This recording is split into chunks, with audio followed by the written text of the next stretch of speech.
Hey y'all, Scott here from Art of This Genre, and today we're going to be doing something new that is going to be Science Fiction Thursdays, where I take a look at a classic science fiction adventure for our role-playing series. This time I'm going to be taking a look at the Alpha Dawn adventure Bugs in the System. This is done by TSR UK. It was written by Graeme, I think I've got his name correctly, although it's a weird spelling, Morris, with a gorgeous cover by Jeff Easley. Take a look at the cover here. The cover is very important because it shows you specifically kind of what's going on. That's that the adventure itself revolves around the mining of a gas giant for some chemicals not normally found in nature. That were discovered on this gas giant by a corporation, and therefore they didn't want anybody else to know it was there. So they've covered it up, and now they are doing kind of a legal operation here, or at least a covert operation that goes horribly wrong because the chemicals that occur on the planet were created by forces that they should have been taking a look at, but instead didn't question it, looked directly for profit. Sound like a corporation to you? I think so. Nevertheless, this is a fantastic adventure, and it is 24 pages long, so it's not really too long. It comes in 2 parts, and every time I look at this adventure, I've run it, I think, 3 times. I run it in Zebulon's Guide, is the mechanic I use for Star Frontiers. I'm a weirdo. I'm sorry. I like Zebulon's, and I like that system. I've done a lot of modifications to it over the years, and I really want to produce a Zebulon's Guide Volume 2. To be honest with you. But anyway, let's not get off subject.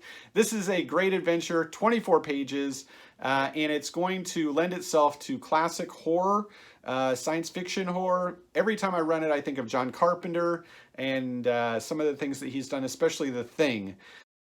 Comes to mind on this one. Not that there is an alien entity trying to take over people here per se, but obviously there is an aspect of horror that I think John Carpenter would have used well in this particular adventure. Okay, so let's get into the meat of it. I'm going to grab my notes here. The adventure revolves around 3 different things. That would be a moon called Snowball. It's an ice moon, snowball, get it? And there's a cable that comes off of it and a starship called the Money Spider that kind of revolves around it. And as it does so, they go around the larger gas giant. And within the gas giant's upper atmosphere is a balloon station called the jetsam, and it collects these chemicals and then sends it up for processing in the starship. Because of the way things are set up, gravity and the way things that move spatially, you can only get to and from the Money Spider and the jetsam every 32 days.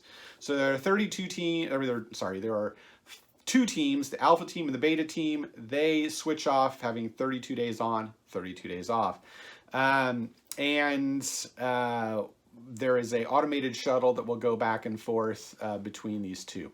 Now, of course, the Money Spider loses connection with the jetsam at some point, and the characters will be involved. They will be involved to take a look at what has happened here and investigate it. You can set that up any way you want to. They have the liner that the characters are on breaks down in the system. They have dinner with the captain on the on the Money Spider, and then he invites them to go because he needs this taken care of because he's within a window that he has to be able to get people to and from the ship. And the station. So you will go down there and find out that there is an electromagnetic entity.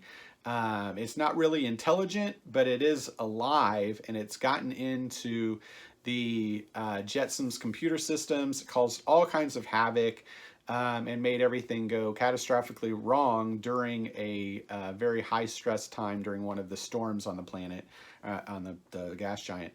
And therefore, everyone on the jetsam was killed except for the Alpha team leader, who's currently in freeze storage. So she's locked away. And the characters will have to come down. This is an adventure where you're going to be able to play up a lot of the aspects of horror. You're going to go into a station that has taken damage. You're going to be in the upper atmosphere of a gas giant, which would be incredibly cool to describe. and then you will be able to go through room by room. There's radiation here. Their computers are always going wrong. You could have the lights flicker. There are a couple, and the thing is set up in a series of events where computers just turn on randomly. Robots are going crazy, and there are also something called sapes, which are they're from the Arzarian, one of the Arzarian homeworlds, and it's basically a modified ape that has the intelligence of a 4-year-old, and they're used by the company instead of robots, because sometimes people don't like having robots around. So these are also on the ship, and they have survived because they have heavy fur. So it's kind of like having some Yetis in space on the jetsam. And they are violent at this particular point, although they can be calmed down if you can do so. But anyway, there are a lot of different events that you can come through until you finally figure out, through a very big give, which is the dead engineer's notes, which indicate that the virus known as the Matrix in the module. This is funny. This is 1985, of course. So very predates Keanu Reeves. Nevertheless, the virus can be destroyed by cranking up the environmental systems to 35 degrees Celsius for an hour, and it cooks it because everything else here is so cold. And cold is one of the things that you're going to have to deal with. You're going to have cold suits on, and you can take damage because of the cold temperatures.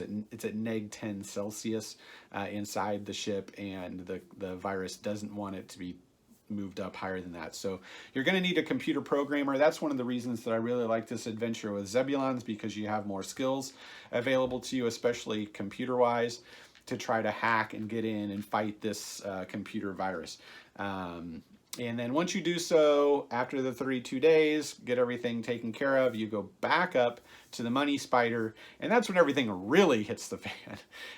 Because the Money Spider has been infected for all those days as well, because the shuttle's going back and forth. And unbeknownst to the players, there is a completely Yarzarian-looking cybernetic organism on board. Again, compliments of the company, and nobody knew about it except for the captain of the Money Spider, who was assassinated by the Yarzarian agent, computer robot, just as the characters are landing, because he is the only one that knew about it. He was a Vrusk. Check out this picture. It's a great picture of him, by the way.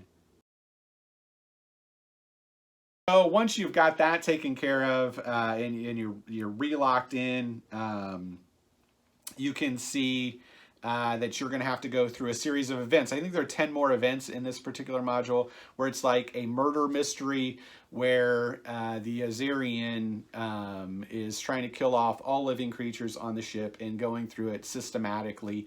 And you have moments where like people are accused of things. You've got people taken to sick bay and like strapped down, and then they're found dead.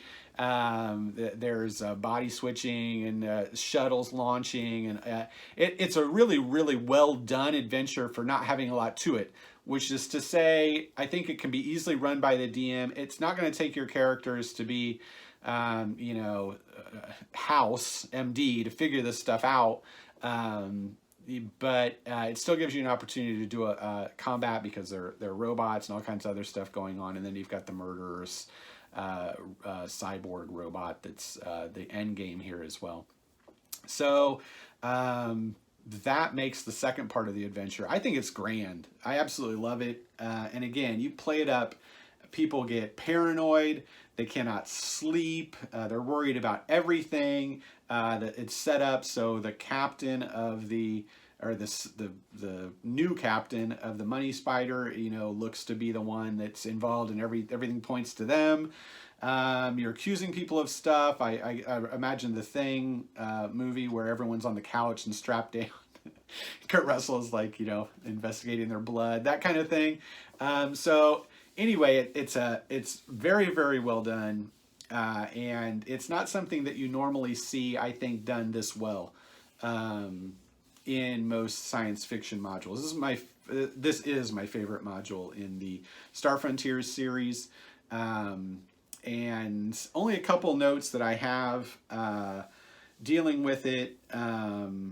And that is one thing that was overlooked in it is if you get out of cryo storage, if you get the Alpha team leader and successfully save her from the jetsam, you're gonna she will be involved in the part 2, and that's not taken into effect here in any of the notes or anything like that. So she'll need to be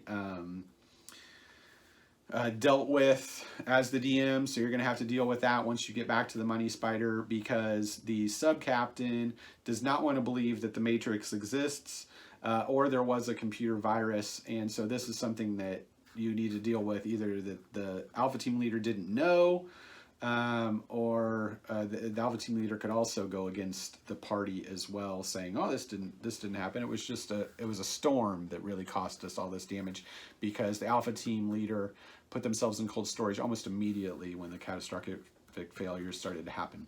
So you could take that into it as well. And then the last really cool thing here is the ship that brought the characters in. If that is a transit vessel of some type, it would have been docked at the same time that the virus was on, had been delivered by Beta Team when it came back, because you see a couple like a training robot goes wonky during when the characters are there for their first dinner. So because of that, that ship could have been taken somewhere, and the company could actually hire the characters to continue to hunt down the virus, and the virus could continue to mutate just as it's done on the Money Spider, and you could have other adventures dealing with this virus, as you could be virus hunters before this gets out and causes all kinds of major problems to the universe. So that's like a continuing campaign storyline involved in this, which is kind of cool. Or otherwise it can just end. You can take your 7,000 credits and your bonus credits that you get with it and go wherever you're going. Nevertheless, I love this adventure. I have no idea how much one of these adventures costs or their availability, but I highly recommend this one. It's the first, like I said, in the science fiction series that I'll be doing on GM Notes, and I hope you enjoyed it. If you have any other questions on it, feel free to put them in the comments, and I can tell you anything else that I know in my running of it. Otherwise, thank you for patronizing Art of the Genre. Be sure to check out our website if you'd like to have other gaming products. We've got them all on sale. And thanks again for watching. We will talk to you later. Good gaming.